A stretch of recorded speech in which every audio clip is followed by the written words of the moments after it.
one. Hello and welcome back to Breaking Ground on iPropertyRadio with myself, Carol Tallon, the show where we chat to industry experts to get a view on new trends emerging within the construction industry. And the show is brought to you in partnership with Place Engage, a data-driven platform for more successful public consultation and community engagement for your next development project. Today, I'm delighted to be joined by Gizem. Gizem, I'm so sorry. I'm going to get you to say the name of your business. Yes, it's Gizem Akdogan Kokosis is my name. And the business? Yes, it's Gizem Akdogan Interior Design. Fantastic, Gizem. Thank you so much. So, Gizem, you're a registered architect in Turkey and trained in Istanbul Technical University and in Iowa State University in the US. Yes. So, you've been in Galway for the last 4 years. What brought you to Galway? Well, I am married with a Greek man, so I was pregnant. We were living in Turkey, and I was reading about these things, how in multicultural families, if you stay in one of the partner's country, then it becomes the dominant culture. And so we decided to go to a neutral country where we can adapt easily. And my husband had the idea that Irish people are the Mediterranean people of North. Well, and he wasn't wrong. I think Irish people are quite friendly and warm people. So we had the crazy decision of coming to Ireland. It's a totally different landscape for us.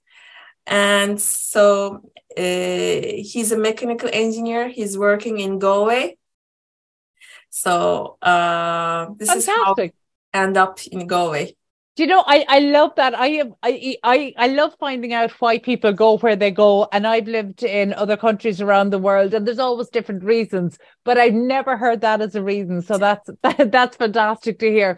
So, Gizem, I was delighted to meet you recently through the Network Galway, which is a fantastic business support and network for women in business across Galway region. And I was excited to see some of the projects that you've done, because you have experience in hospitality and commercial, as well as residential architecture and interiors. So you might just talk us through some of your international projects. Thank you. So as you said, I got my architectural training in Istanbul Technical University in architecture, and I started working as a design architect in one of the biggest firms in Turkey. And it was, and I found myself designing shopping malls. So that's was a very nice experience for me, because I was actually doing interiors of the shopping mall, even though I did design also some cinema facades and this kind of things. We were working with a Dutch investor, collaborating with a Turkish investor. It's Multi, maybe if people know about that, they are developing mall projects around Europe. And there was a Dutch architectural firm also. They were also checking our work, or let's say we were collaborating with them. So I had some Dutch influences also in my work. I like using colors, and I like modern lines a bit, So it was a very joyful start for me. And later on, I had this urge to have my master's, and I always had this question in mind. I'm a bit of a political person. I think all architects are, and I had a lot of concerns about government in Turkey. And I was just wondering some things about illegal housing. And I actually went to Iowa State and had a wonderful experience there with my professors. And I got a chance to work as a research assistant also on sustainable buildings. And I got exposed to anthropology thanks to my thesis chair, Professor Marwan Gandur. And I learned about cultural relativity and how, as architects, we are actually so much influenced by the culture that we are living.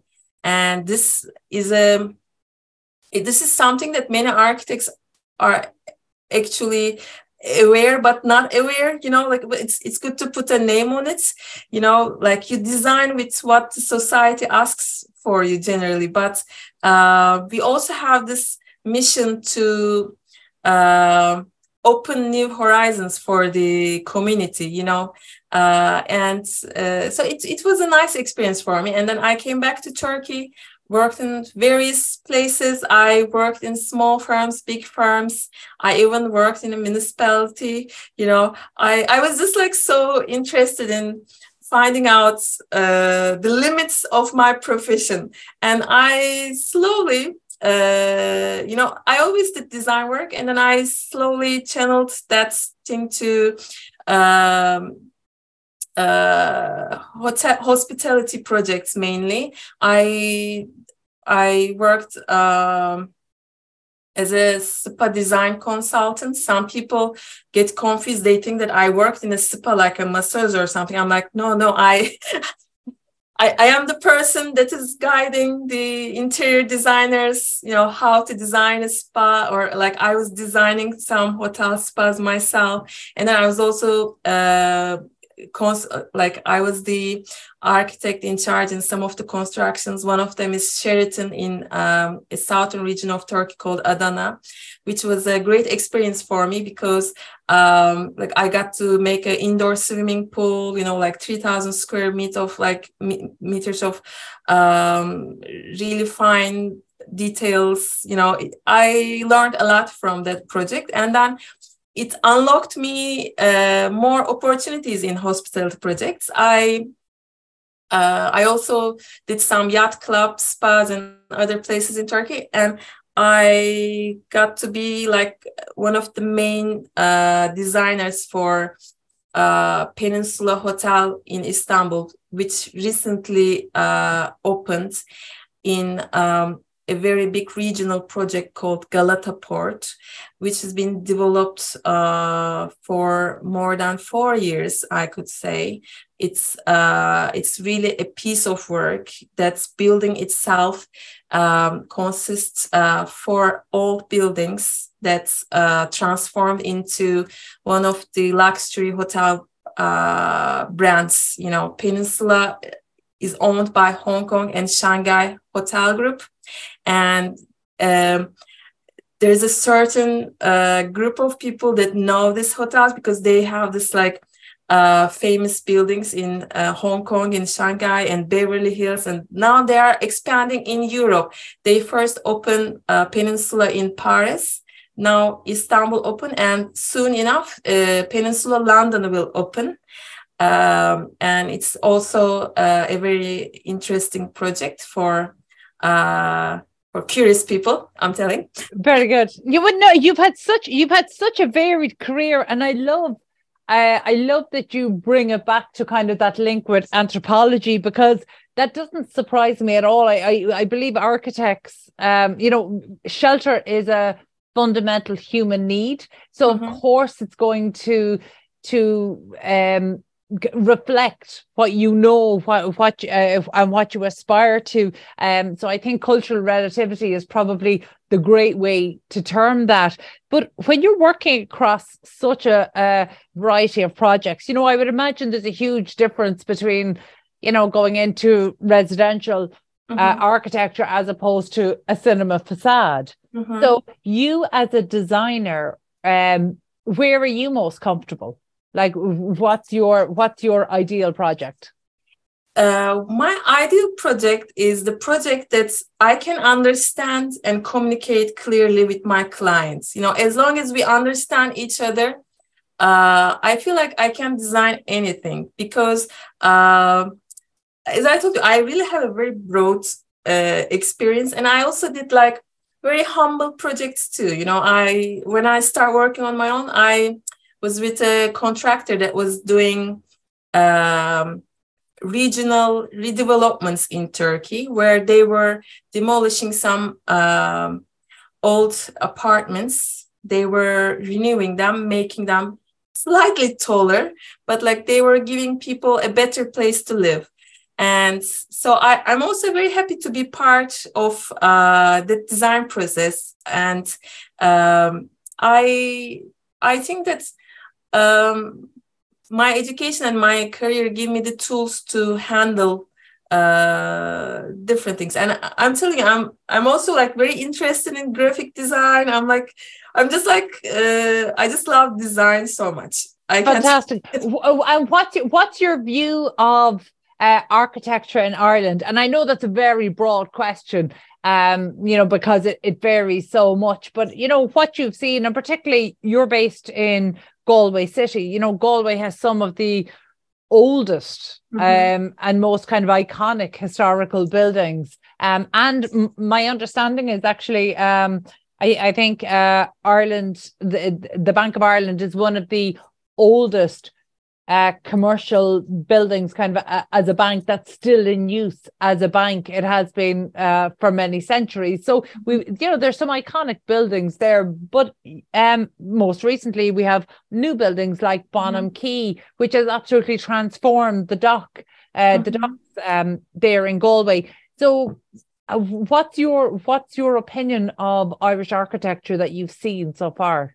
I think that new developments like that are really giving a fresh breath to Galway. I really feel like, every era has to produce its own architecture. There are really nice historical buildings, but we are living in 2023, and the technology or understanding of buildings change a lot, or needs changed a lot. So it's really nice to see really contemporary and good examples in Galway. And I also find the old houses interesting. I like cottages so much.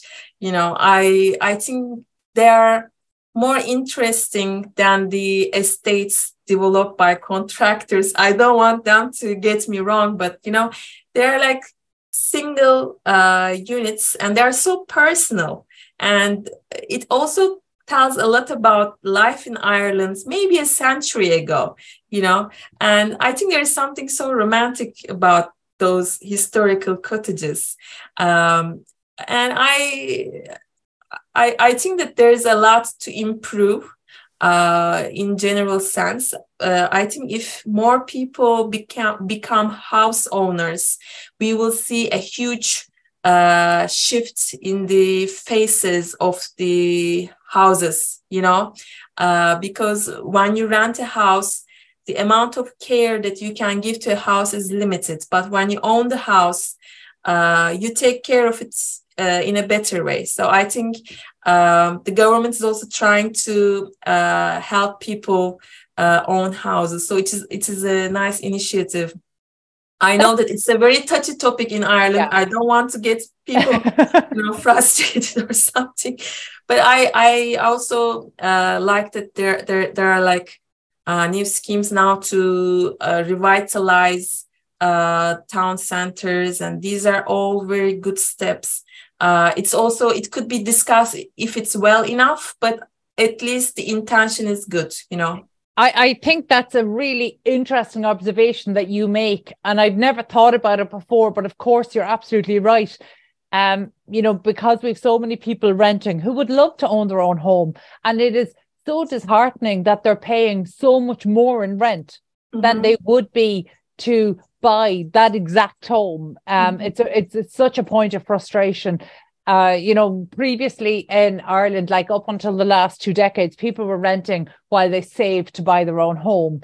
So they would be living in a property that cost less to rent than it would to mortgage their own home. But now we have this crazy situation where people are spending almost double 1.5 times to almost double what it would cost pay the mortgage to service the same property, which is, it's a real sign of dysfunction in our market. But I think it's interesting that you point out that if those people were able to buy those homes, that would change how they look, because of course it would, because people would be able to unlock the potential of these homes because it would be theirs. So you've recently started your own interior design and architecture practice here in Galway. Are you actively trying to target clients who might be looking for those schemes you mentioned there with the government, like the for the dereliction and vacancy homes? Because we know there's a grant of up to 30,000 for properties that have been vacant for more than 2 years, and that can increase by a further 20,000, so up to 50,000 for derelict properties. Now, I am of the opinion that those grants should be higher, especially for dereliction, because some of them involve new, particularly if you're on the outskirts of town, it might involve entirely new septic systems or connections and things like that. But is that the type of work that you would be excited about taking on? Well, of course, it depends on what how I will start it, because sometimes you complete a project and then that becomes an example and people see it, and you start doing that kind of projects, whatever it is. I am really open-minded, but like I think that I will be more comfortable with, let's say,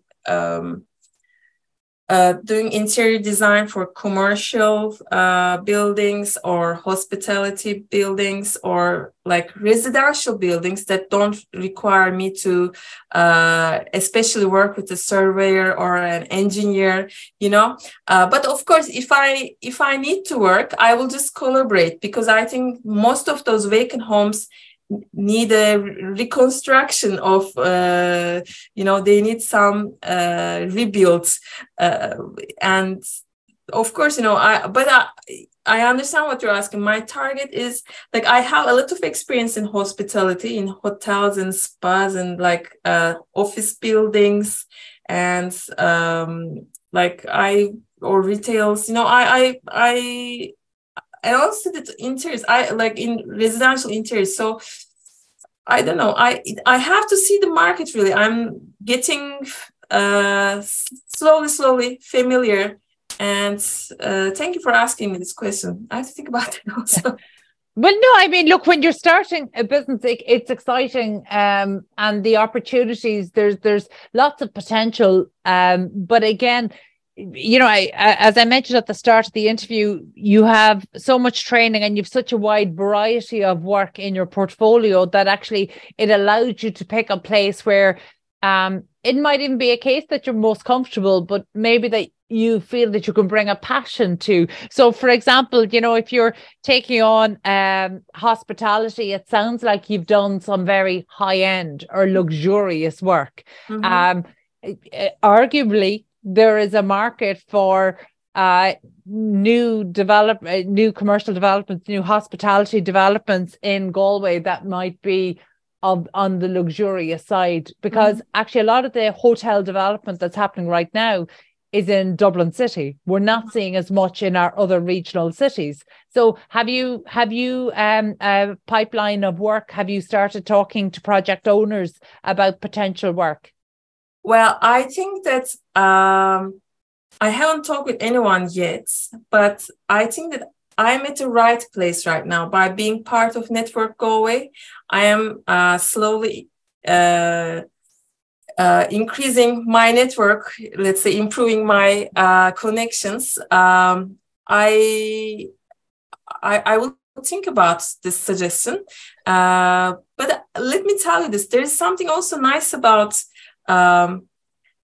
redesigning vacant homes, and I'll tell you what, because as first it helps with the housing crisis, but there is something also very sentimental about old homes. There were like some families living there, maybe a century ago, maybe 20 years ago, I don't know. And they had some memories in those houses. I also became part of some restoration projects in Turkey as a student, not in my professional life, but like I did some internships. They were supported by EU. And I'm telling you, we did this project for a family which migrated to Turkey from Greece when we had a population exchange after the World War. And when the restoration project finished, when that family came from all over the world, some members were in the States, and they were crying when they saw their old house that they grew up. And I was also crying, as part of the restoration team, to see people's reconnection with the house that they grew up. It's a beautiful thing, but like for the hotels, I have to, like you said, I have to reach out to some people. Very good.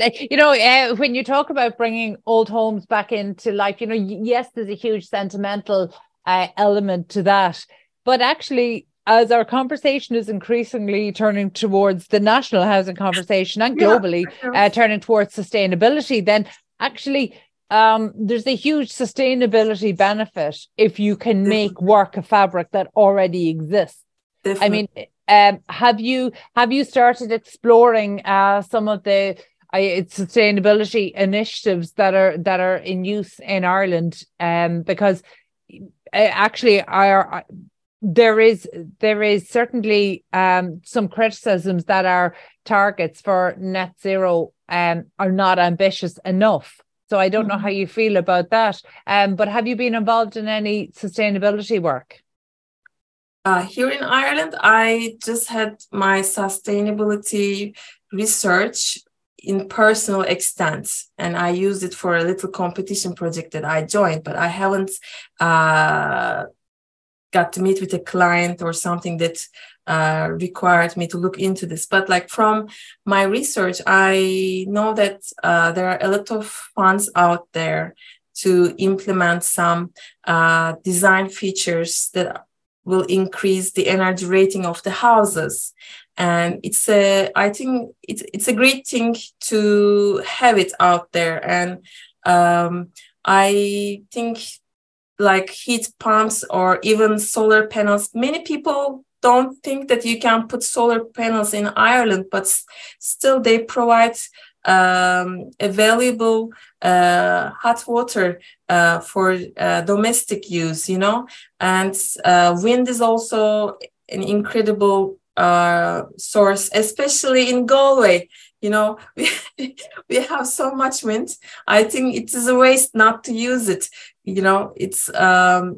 I think the more people would see implementation of sustainable design elements in their neighborhoods, they will have the courage to get it themselves. But you need to maybe have some pilot projects in each neighborhood, it's a part of marketing after all. People would see and they're like, okay, Yeah, and to be fair, the government has made lots of grants available towards this. And by the way, you make a really good point about maybe some misconceptions around solar panels in Ireland, or in past decades, that people did think that Ireland was not the right place for them. And actually, having lived in Spain, in the mountains of Spain, where we had whole mountains covered in these giant solar parks, which made sense. Whereas actually, I'm not sure if people are familiar that advances in technology mean that solar isn't just taking energy from the sun, it's taking it from daylight. So actually, they're a great source here in Ireland. But you're right, there's so much more that could be done. And I think maybe we're only starting that now, but it is going to require the state supports and grants to be able to help people to access these technologies, which of course we hope we do. Gizem, thank you so much for joining us today and for sharing your plans with us. It's very exciting. How can people get in touch with you? Well, they can get in touch with me through my social media accounts or my web page, which is my name actually, if they can remember that or see it in your website, they can remind people of your website there, the website address. Okay, so my web address is www.gizemakdogan.com, which is my name, gizemakdogan.com. And I just want to briefly tell them this. I know that in Ireland, people are trying to do something on their own because of sometimes limited resources. Sometimes I talk with some business owners, they are not using a designer, which is like, come on, you have a business, it's your brand identity, you have to work with a designer. And I just want to remind people that it makes a lot of difference when you work with a designer. I want to briefly tell that they would learn about their project costs. They would know about how the project would look like. They will have a better estimate of their timeline, and they would have more options in terms of suppliers and their material selection. Plus, they will have a professional who can take the nasty work of coordinating different tradesmen and consultants. So I think that just wants to remind people that, they should take care, they should take advantage of the designers, because what they're trained for, I think that's very compelling. You're setting out the business case for having a designer on your next project.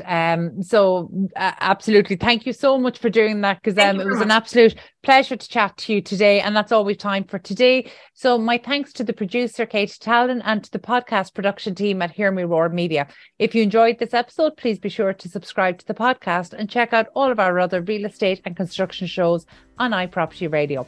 Before we go, we'd like to give a special word of thanks to our sponsor, Place Engage, a data-driven platform for more successful public consultation and community engagement for your next development project.